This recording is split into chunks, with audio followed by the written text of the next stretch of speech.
예, 이제 성경 암송대회가 멀지 않았습니다. 한 3주 정도 남은 것 같습니다. 네, 여러분들 분발하셔서 한 구절이라도 모두가 암송할 수 있었으면 좋겠습니다. 딱 한 구절만 외워도 참가상은 다 받습니다. 그래서 오신 분들은 다 상을 받으셨으면 좋겠어요. 정 안 되면 밥상이라도 제가 차려드리도록 하겠습니다. 제가 저희 집에 화장실에 가보니까 화장실에 딱 앉아가지고 볼일 보는데 앞에 보니까 딱 이게 붙어 있더라고요. 저희 집사람이 붙였는지 애들이 붙였는지 아무튼 그래서 저도 나름대로 외우고 있는데 이게 예전에 외웠던 성경 버전이랑 버전이 틀려가지고 더 애매한 것 같아요. 뭐그 만사 형통하리로다 그런데 모든 일에 형통하리로다 이런 식으로 바뀌니까 뜻은 같은데 참 헷갈립니다. 근데 대회 때는 예전 버전 외우시는 분들을 위해서 예전 버전으로 외우는 것에 대해서 좀 감안해 주는 게 좋을 것 같습니다. 이전 버전이나 신버전이나 이전 버전 성경이 틀린 게 아니라 그게 너무 어려운 고어체로 되어 있어서 좀 새로운 사람들이 알아듣기 쉽게 현대어로 좀 바꾼 거거든요. 아무튼 하나님의 말씀을 여러분들 속에 두시고 언제든지 필요할 때 사용하실 수 있도록 조금이라도 암송하셨으면 좋겠습니다. 제가 광고 전에 말씀드린 것처럼 다 외우시지 않으셔도 돼요. 다 외우시면 좋고 그렇지 않아도 조금이라도 범위를 많이 정한 거는 많이 외우신 분이 있을까봐 좀 정하면은 많이 외우시는 분들은 아유 이거밖에 안 돼요 벌써 다 외웠어요 그럴까봐 제가 많이 넣으려고 노력을 했습니다. 그러니까 여러분들이 그렇게 해서 외우시고 아무튼 이 하나님 말씀의 그 중요성을 여러분들 깨달았으면 좋겠어요. 사실 오늘 본문의 말씀을 통해서 우리가 은혜 받기 원하는 것도 이 하나님 말씀의 중요성에 대해서 우리가 깨달았으면 좋겠습니다. 먼저 오늘 본문의 배경에 관해서는 예전에 제가 한번 설교를 한 적이 있습니다. 그래서 이 배경에 대해서 아시는 분들이 있을 것 같은데 다시 한번 설명을 드리면 이스라엘이 여러분들 다윗왕도 알고 그다음에 다윗왕 이전에 사울왕이 있었잖아요. 사울왕, 다윗왕. 그다음에 다윗을 모르는 사람도 다윗의 아들 솔로몬은 거의 다 아는 것 같아요. 솔로몬의 지혜. 근데 이 솔로몬이 참 그 하나님께 지혜를 구하고 참 좋은 왕이었는데 그가 이제 그 말년에 결혼을 여러 여인들이랑 결혼하고 여러 이방 여인들이랑 결혼하고 그러고 해서 이방 신들을 이스라엘에 들여오게 되고 또 자기 결혼한 그 공주들을 위해서 이방 신전도 지어주고 그런 죄를 지었어요. 그래서 그 죄를 지은 것 때문에 근데 이제 다윗 왕을 봐서 하나님께서 솔로몬 때는 벌을 안 내려주시고 그 아들 때인 르호보암 왕 때 벌을 내려주셨는데 북이스라엘과 남유다로 이제 갈라지게 된 거죠. 우리가 이제 북한 남한 갈라진 것처럼 북이스라엘 남유다로 갈라진 거예요. 근데 이 북이스라엘의 왕이 누구였냐면 여로보암 왕이에요. 이 여로보암 왕은 르호보암 밑에서 이제 공사 감독하던 사람인데 이 사람이 선동을 해가지고 북쪽에 있는 그 10지파를 해가지고 독립을 한 거예요. 그래서 북이스라엘을 세운 거죠. 그리고 북이스라엘 왕이 됐어요, 본인이. 근데 여로보암 왕한테 고민이 생겼어요. 뭐냐면 성경에 이스라엘 모든 사람들은 1년에 3번은 예루살렘 성에 오게 돼 있거든요. 그러니까 이스라엘의 중요한 절기, 유월절이라든지, 그다음에 초막절이라든지, 수장절이라든지 이 세 절기에는 무조건 예루살렘에 와서 예루살렘 성전에서 제사를 지내게 돼 있단 말이에요. 근데 이제 이게 북이스라엘 남유다로 갈라지니까 북이스라엘 사람들도 나라는 갈라졌지만 그래도 성전이 예루살렘에 있으니까 거기 가서 예배를 드리려고 하는 거예요. 그러니까 여로보암이 딱 보니까 안 되겠다. 이러다가는 나의 백성들 마음을 다 남유다에 빼앗겨서 내 나라를 잃어버리겠다 싶으니까 이 여로보암이 금송아지를 2개를 만들어서 하나는 단에 하나는 베델에다 놓고 거기다 놓고는 이 금송아지가 우리 하나님 여호와 하나님이다 라고 백성들한테 얘기를 한 거예요. 사실 이와 비슷한 일이 출애굽할 때 한 번도 있었죠. 언제냐면 모세가 시내산에 40일 동안 기도하러 갔을 때 그때 백성들이 우리 하나님을 보여달라 그럴 때 아론이 금송아지를 만들어서 막 축제를 하면서 예배를 드렸거든요. 이게 우리를 애굽 땅에서 인도해낸 하나님 여호와다. 그렇게 그런 것처럼 이 여로보암이 그런 식으로 2개를 만들어 놓고 그 다음에 남유다 하나님께서 정하신 절기가 아닌 자기 나름대로 막 절기를 만들어 가지고 이 절기에 가서 제사 지내고 막 그렇게 했어요. 그렇게 이제 백성들을 단도리를 한 거죠. 근데 이게 하나님 보시기에는 전혀 합당치가 않은 거예요. 하나님 말씀에 불순종하는 거니까. 그래서 하나님께서 남유다에 있는 한 선지자를 통해서 야, 너 가서 여로보암에게 나의 말을 전해라. 그러면서 이제 이 남유다에 있는 선지자가 북이스라엘로 갑니다. 어디로 가냐면 베델로 가요. 이 베델이라는 곳에서 이 여로보암 왕이 거기서 이제 막 금송아지를 놓고 막 제사를 지내고 있는 가운데에서 막 향을 피우고 막 그런 가운데 이 남유다에서 온 선지자가 이 신랄하게 당신이 그렇게 여호와 하나님을 백성들로 하여금 저버리게 만들었으니 당신은 저주를 받아서 당신은 이제 왕에서 물러나게 되고 죽게 될 거다. 막 그러니까 여로보암이 거기서 분양을 하다 말고 그것도 자기 나라 북이스라엘 선지자도 아니고 남유다 자기 그 대적국이잖아요. 어떻게 보면 그 나라에서 선지자 가지고 그러니까 화가 나가지고 저자를 당장 잡으라고 막 하는데 하나님께서 이 손을 딱 굳어버리게 하셨어요. 마르게 하셨어요. 못 움직이는 거예요. 그래가지고 막 놀래가지고 막 이러고 있으니까 남유다에서 온 그 선지자가 가가지고 하나님 앞에 기도하는 가운데 이게 풀어졌어요. 그러니까 이 여로보암이 그 사람을 죽이려고 그러다가 그 기적을 보니까 죽이지 못하고 저기 맛있는 음식을 대접할 테니까 좀 드시고 가시라고. 근데 이 남유다에서 온 선지자에게는 사정이 있었어요. 왜냐하면 하나님께서 분명히 이 선지자에게 말하기를 너는 가서 나의 메시지를 여로보암에게 전하되 대신 네가 쉬지도 말고 자지도 말고 가서 전하고 쉬지도 말고 자지도 말고 먹지도 말고 마시지도 말고 바로 돌아오라. 그것도 네가 갔던 길 말고 다른 길로 돌아오라고. 그러니까 이제 여로보암이 권해도 이 사람 먹지도 못하고 마시지도 못하는 거죠. 그런 상황 가운데서 이 사람은 하나님 명령대로 이제 다른 길로 돌아가는 거예요. 근데 이 북이스라엘에 또 다른 선지자가 있었는데 이 선지자가 이제 그 선지자를 속이기 위해서 그 선지자 간 길을 따라서 갑니다. 그리고는 가가지고 야 우리 집에 가서 좀 먹고 쉬었다가 그러니까 남유다에서 온 선지자가 그러죠. 하나님께서 하지 말라고 그러셨어. 그러니까 북이스라엘 선지자가 아니야. 어저께 하나님께서 나에게 예언을 말씀을 주셨는데 천사를 통해서 나에게 말씀을 주셨는데 나보고 너 대접하라 그랬어.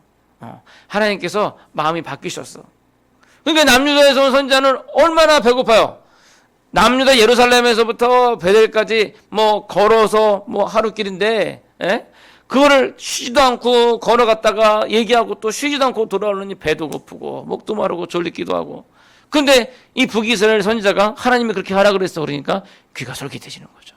그래가지고는 따라가서 음식을 먹고 또 좀 쉬었다가 그리고 난 다음에 이제 나오는데 이 자기를 대접했던 선지자가 내가 너를 속인 거다 라 그러면서 너는 하나님께 벌을 받을 거야. 근데 아니나 다를까 길을 가다가 사자가 나타나서 물려 죽게 되었어요.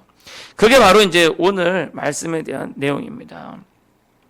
자, 근데 오늘 이 말씀을 통해서 우리는 하나님의 말씀을 받은 자로서 하나님께서 우리에게 말씀을 주셨거든요. 하나님께서 이 말씀을 우리에게 주셨거든요. 이 말씀을 받은 자, 하나님의 복음을 맡은 자로서 우리가 어떻게 이 말씀을 지켜야 할지 한번 생각해보는 그런 시간이 되었으면 좋겠습니다. 자, 먼저 오늘 본문 말씀을 통해서 우리가 알아야 될 건 뭐냐면요. 하나님의 말씀은 결코 변하지 않는다라는 거예요. 풀은 마르고 꽃은 시드나 여호와의 말씀은 영원히 서리라. 하나님께서는요, 그 말씀하신 것을 바꾸시는 분이 아니에요. 한 번 말씀하신 것은 분명히 지키시는 신실하신 하나님이시죠. 민수기 23장 19절에 보니까 하나님은 사람이 아니시니 거짓말하지 않으시고 인생이 아니시니 후회가 없으시도다. 어찌 그 말씀하신 바를 행하지 않으시며 하신 말씀을 실행하지 않으시랴라고 말씀하고 있는 거예요. 우리 인간은 사람이기 때문에 때로는 조변 섞게 한다 그러죠. 아침에 이렇게 하고 저녁에 바뀔 때가 있어요. 뭐 우리가 보통 한 입으로 두 말 하냐? 실제로 두 말들 하더라고요, 다. 두 말이 뭐예요? 세 말, 네 말, 뭐 한 수십 말도 하잖아요. 그게 사람입니다. 그러나 하나님께서는 결코 그렇지 않다. 한 번 말씀하신 것은 변하지 않고 끝까지 지켜주신다. 그러니 얼마나 우리가 하나님 믿을만 해요. 만약에 하나님께서 아침에 이렇게 말했다가 저녁에 이렇게 말하면은 그러면 어떻게 우리가 하나님을 믿을 수가 있어요? 아침에 하나님께서 내가 너를 구원할게. 다가 저녁에 내가 너를 버리리라. 또 아침에 사이코패스도 아니고 하나님은 그 말씀을 결코 바꾸지 않으시고 변하지 않으신 하나님이라는 거예요. 근데 이 선지자는 늙은 선지자가 하나님께서 그 말씀을 바꾸셨어 라는 말에 솔깃해지는 거죠. 왜? 자기의 사정이 있으니까. 아우 배고파. 아우 목말라. 쉬지도 못하고 밤새도록 내가 뛰어와가지고 내가 정말 하나님의 일을 하는 사람인데 하나님의 일을 하기 위해서 하나님의 말씀을 전하기 위해서 쉬지도 않고 먹지도 않고 했는데 아니 하나님 왜 나한테 이렇게 힘든 게 하시냐고. 아니 좀 일하는데 먹어가면서 아니 일을 시키려면 좀 먹여가면서 일을 시켜야 되는 거 아니냐고. 막 아마 입이 이렇게 나와가지고 막 그렇게 돌아가는 중요한지도 모르겠어요. 그런 찰나에 갑자기 늙은 선지자가 나타나가지고 하나님께서 나에게 말씀하시는데 너 와서 먹으라 그랬어. 너 수고했다고. 너 보너스 준다 그랬어. 와서 먹고 가. 그러니까 귀가 솔깃해지는 거예요. 여러분 자주 이 거짓 선지자들이요. 자주 거짓 선지자들이 하나님의 말씀을 이용해서 하나님의 말씀을 변질시켜요. 여러분 이단들이 여러분들한테 올 때 뭐 갖고 와요? 성경책 들고 와요. 성경 들고 와가지고 처음에 이제 얘기하는 게 뭐죠? 당신 구원 받았습니까? 예, 저 구원 받았습니다. 언제 받았어요? 예? 언제요? 구원 받았다면서요. 당신 거듭났습니까? 다시 태어나셨어요? 예. 그럼 언제 태어났어요? 예? 아니 병원에 가면 출생기록 있잖아요. 몇 월 며칠 날 누구 태어났다. 근데 당신 거듭나고 다시 태어났다 그러는데 언제 태어났는지 몰라요? 모르겠는데요. 당신 그럼 거듭난 거 아니야. 그런가. 이게 이제 이렇게 넘어가는 거예요. 이단들이. 그러면서 이제 말씀 딱 피면서 딱 보면 빨간색 줄 쳐져 있는 거 쫙 보여주면서 여기 이렇게 돼 있지 않냐고. 이렇게 돼 있지 않냐고. 그러면은 이제 그때부터 솔깃해지면서 내가 여태껏 들은 우리 김재순 목사님 설교한 건 다 거짓말이었네. 그러면서 이제 거기에 이제 넘어가게 되는 겁니다. 그러니까 여러분 말씀은 변하지 않아요. 하나님의 말씀은 변하지 않아요. 변하지 않는 하나님. 말씀은 변하지 않는데 우리의 상황이 변하는. 우리 상황이 변하니까 자꾸 우리 상황에 말씀을 맞추려고 그래요. 그러니까 세상 사람들이 그러잖아요. 이게 뭐 하나님의 말씀이 이거 귀에 걸면 귀걸이, 코에 걸면 코걸이지. 그게 왜 그러는 거예요? 자꾸 나의 상황에 하나님의 말씀을 맞춰서 자기 합리화를 시키려고 하다 보니까 내 합리화를 하다 보니까 이 말씀을 자꾸 조금씩 변형시키는 거예요. 하와가 맨날 지나가면서 나무에 있는 열매를 보면서 야 저거 맛있게 생겼는데 한번 먹어볼 만도 한데 참 근데 하나님께서 저거 먹지 말라 그랬지. 저거 먹으면 죽는다 그랬지. 막 계속 이러면서 다 다녔던 거예요. 근데 뱀으로 둔갑한 이 사탄이 나타나가지고 야 정말 하나님께서 저거 먹으면 죽는다 그랬어? 그러니까 하와가 하나님의 말씀이 바뀌는 거죠. 이거 말씀은 정령 죽으리라 그랬는데 죽을까 노라 죽을지도 모른다 그랬어. 자기 편한 대로 말씀을 바꾸는 거예요. 그러면 그때부터는 이제 유혹에 넘어가는 거죠. 이제 사단이 와가지고 시험하면서 딱 했을 때 한 번에 딱 했을 때 거기서 그런가 하면은 이게 기회다. 그러면서 그때부터 파고 들어가가지고는 다 파먹는 겁니다. 우리가 하나님의 말씀은 결코 변하지 않는 것. 세대에 가면서 옛날 언어들이 이해하기 힘들어서 이해하기 쉬운 언어로 바뀔 수는 있어요. 우리가 그리스말 히브리어 모르니까 우리가 알아듣기 쉽게 한국말로 번역돼서 나올 수는 있어요. 그러나 하나님의 말씀은 1.1획도 변함이 없이 2000년 동안 존재해왔다는 것을 기억하시고 여러분들 그 변하지 않는 그 말씀을 여러분들 속에 두어 암송해 두시기 바랍니다. 그러면 그 말씀이요 언젠가 여러분들 쓸 일이 생겨요. 불현듯 외워놨던 말씀이 정말 이 말씀이 정말 나에게 딱 와닿는 데가 있다니까요. 나의 상황 가운데 이 말씀이 딱 필요할 때가 오게 된다는 거죠. 바라기는 이 변하지 않는 하나님의 말씀 여러분들 마음속에 여러분들 생각 속에 두시길 간절히 소원합니다. 자, 두 번째로 알아야 될 건요. 알아야 순종할 수 있다는 거예요. 우리나라 말로 뭐 알아야 면장도 해먹지 뭐 그런 말이 있잖아요. 방금 말씀드린 대로 이 선지자가 민수기 23장 19절을 알고 있었다면 자기에게 유혹하는 늙은 선지자에게 이렇게 얘기하실 거예요. 우리 하나님은 거짓말 안 하시고 변치 않으신 하나님인데 나에게 이렇게 말씀하신 하나님이 당신한테 이렇게 얘기하는 건 말이 안 된다. 그거 거짓말하지 말라고 담대하게 나아갈 수가 있었을 것입니다. 사도 바울은요. 담대하게 말하기를 내가 전한 복음 이외에 다른 복음을 전하면 하늘에서 온 천사라도 할지라도 저주를 받을 거다. 당당하게 얘기했어요. 말씀에 대한 아주 굳은 확신이 있었던 거예요. 그러니까 이 전한 이 말씀 외에 다른 거 갖고 너한테 전하면 천사가 와서 얘기한다라도 그건 저주를 받을 거다라고 얘기를 한 겁니다. 자신이 전하는 복음이 어떤 것인지 모르고서 전하는 사람은요. 그 사람으로 말미암아 다른 사람은 복음을 받아 살게 되는데 당사자는 버림을 받을 수도 있다는 거예요. 예, 실제로 현대교회에서 보면 교회에서 어떤 권사님이 누굴 전도를 했어요. 전도를 해서 그 사람이 와가지고 하나님의 말씀 듣고 너무 좋아가지고 믿음이 생기고 확신이 생기고 그래서 열심을 내.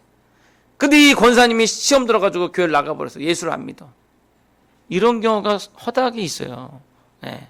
그건 왜 그래요? 본인이 하나님의 말씀에 대한 확신이 없으면서 그냥 들은 대로 전도를 했어요. 근데 그 말씀에는 능력이 있어서 말씀의 역사가 있어서 그 사람은 복음을 받아들여. 그래서 그 사람은 구원받았는데 이 사람은 말씀에 대한 확신이 없으니까 본인은 떨어지게 되는 거예요. 결국 뭐냐? 내가 우선 알아야 된다는 겁니다. 우리가 선자로 생각하는 자 넘어질까 조심하라 라는 말씀이 있어요. 우리가 서 있다고 생각하면 넘어질까 조심해야 된다. 저는 이렇게 엄숙한 분위기를 안 좋아하는데, 그래서 하나까지 재밌는 말씀을 드리면, 저희 학교에서 저희 동기 중에 이름이 이선자라는 사람이 있었어요. 그래서 이 말씀을 너무 싫어해서, 선자로 생각되는 사람은 넘어질까 조심하라. 나는 계속 넘어져야 돼요. 그런데 그 선자가 아니에요. 이선자 선자가 아니라 내가 정말 서 있다 교만해가지고 나는 정말 말씀 가운데 바로 서 있고 나는 다 알아.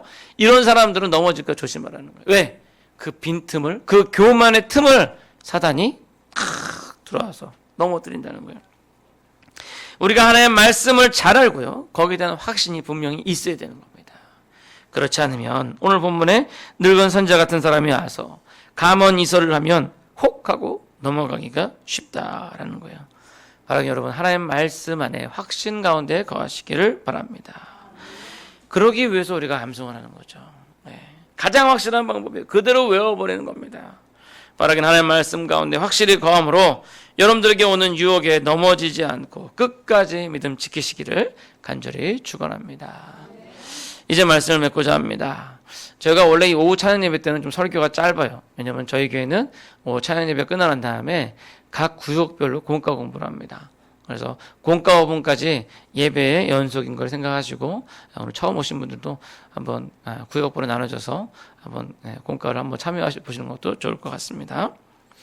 요한계시록 22장 18절에서 19절에 보면 내가 이 두루마리의 예언을 말씀을 듣는 모든 사람에게 증언하노니 만일 누구든지 이것들 외에 더하면 하나님이 두루마리에 기록된 재앙들을 그에게 더하실 것이요 만일 누구든지 두루마리의 예언의 말씀에서 제하여 버리면 하나님이 두루마리에 기록된 생명나무와 및 거룩한 성에 참여함을 제하여 버리시리라. 즉 이 생명의 말씀에 어떠한 것도 가감할 수가 없다라는 거예요. 변하지 않는 하나님의 말씀입니다. 2000년을 지나온 하나님의 말씀입니다. 그 하나님의 말씀을 여러분들 마음밭에 심으시고 변하지 않는 그 신실하신 그 말씀을 의지하시기 바랍니다. 나의 욕심, 나의 인간적인 생각으로 그 말씀을 변질시키지 마시고 오히려 내 뜻과 내 생각을 이 말씀에 맞추시기를 바랍니다. 그럴 때 그 말씀이 약속된 그 축복을 여러분들이 받게 될 줄 믿습니다.